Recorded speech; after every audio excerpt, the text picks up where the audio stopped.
Assalamualaikum warahmatullahi wabarakatuh. Bagaimana kabar kalian semua? Mudah-mudahan kalian semua dalam keadaan sehat walafiat. Pada kesempatan kali ini, Ibu akan menjelaskan materi bab 3, yaitu tentang teks anekdot. Adapun kompetensi dasar teks anekdot yaitu mengevaluasi teks anekdot dari aspek makna tersirat, dan yang kedua kompetensi dasarnya menganalisis struktur dan kebahasaan teks anekdot. Langsung masuk ke materi. Apa itu pengertian anekdot?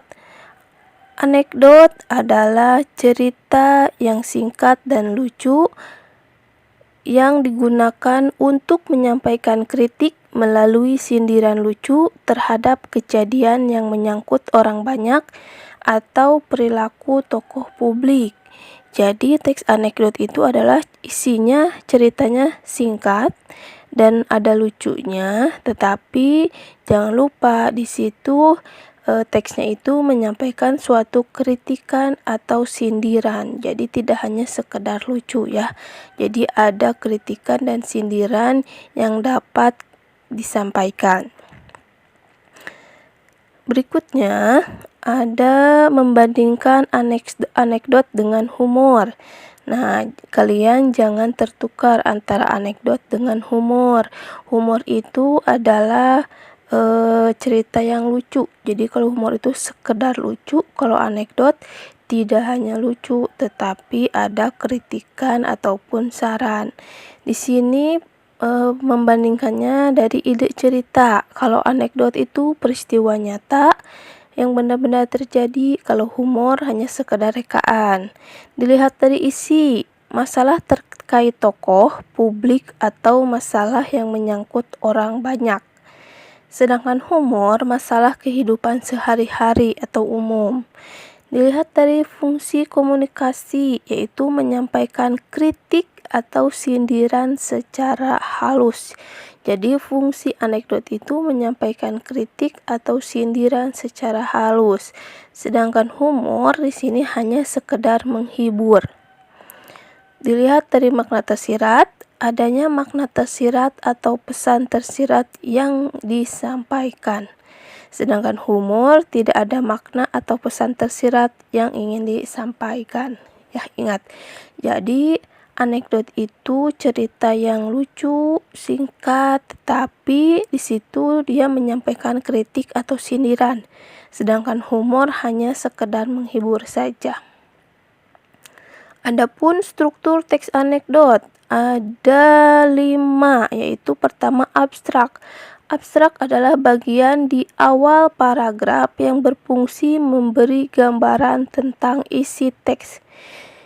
Jadi abstrak itu awal cerita, hanya sekedar memberikan gambaran. Yang kedua ada orientasi. Orientasi adalah bagian yang menunjukkan awal kejadian cerita atau latar belakang bagaimana peristiwa bisa terjadi. Nah, di sini orientasi sudah masuk ke awal kejadian. Lalu krisis. Krisis adalah bagian yang menjadi hal atau masalah unik atau tidak biasa yang terjadi kepada si penulis atau orang yang diceritakan. Krisis di sini berarti masalahnya sudah di puncaknya ya. Sedangkan orientasi baru awal kejadian. Kalau krisis sudah ke puncak masalahnya. Puncak di sini bisa masalahnya yang unik atau tidak biasa terjadi kepada si penulis.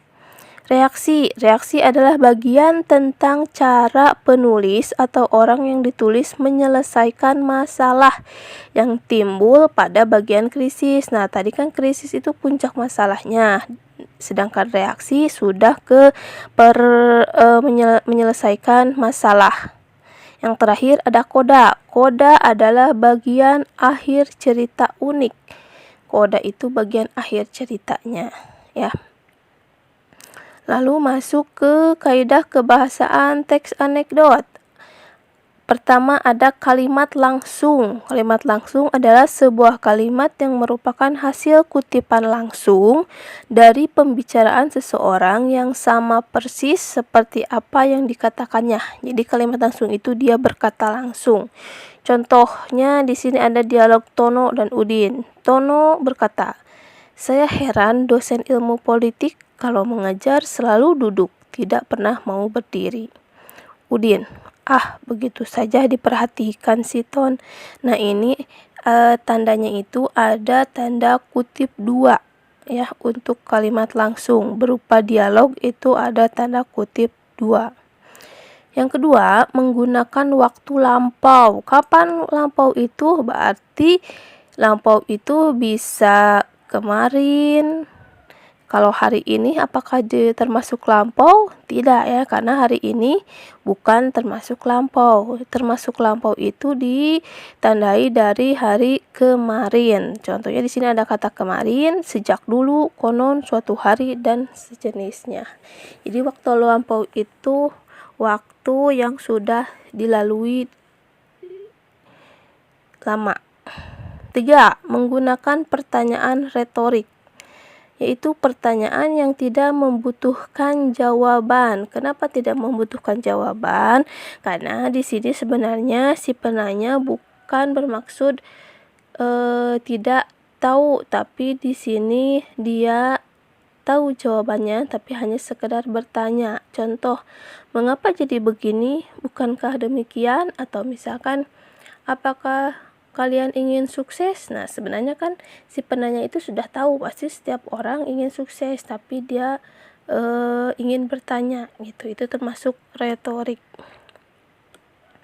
Yang berikutnya, kaidah yang keempat, menggunakan konjungsi. Apa itu konjungsi? Konjungsi adalah kata sambung. Kata sambung itu contohnya banyak ya, ada lalu, dan, kemudian, tetapi, dan masih banyak lagi lainnya. Menggunakan kata kerja atau perba ya. Perba itu adalah kata kerja. Contoh, Mas Budi antar saya ke rumah makan ya. Itu termasuk kata kerja. Yang keenam, menggunakan kalimat perintah.